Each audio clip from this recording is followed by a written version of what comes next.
దానికి ఇబ్బంది లేకుండా కొంచెం ఎక్సెస్ ఉంచి కట్ చేశాను. కట్ చేశాక మెయిన్ బ్రాస్లెట్ అంతా మనం ఎక్కించడం చాలా ఈజీ గానీ, టై చేయడం ఒక్కటే చాలా కష్టం. ఎందుకంటే మనము టై చేసినప్పుడు అది నార్మల్‌గా ముడేస్తే అది ఆగదనమాట. ఆటోమేటిక్‌గా బ్రాస్లెట్ మనం పుల్ చేయగానే ఇలా లాగుతాం కదా! ఎక్కించుకున్నప్పుడు అది ఆటోమేటిక్‌గా బీడ్స్ అన్నీ కింద పడిపోతాయి లూజ్ అయిపోయి. సో, దానికోసం నాడ్ అనేది వెరీ, వెరీ ఇంపార్టెంట్ అనమాట. ఈ నాడ్ ఎలా ఎయ్యాలి అన్నది మీకు క్లియర్‌గా చూపిచ్చాననమాట ఈ వీడియోలో.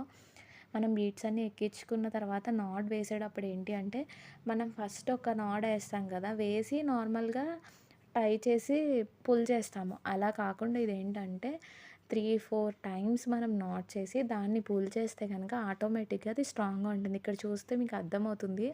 నేను 3 టైమ్స్ అవి టై చేసి నాట్ చేసిన తర్వాత అది పుల్ చేశాను. అప్పుడు అది ఆటోమేటిక్‌గా బ్రాస్లెట్ స్ట్రాంగ్‌గా ఉంది. నేను ఎంత లాగినా కూడా అది ఊడట్లేదు. మీకు ఆల్రెడీ వీడియోలో చూస్తే అర్థమవుతుంది.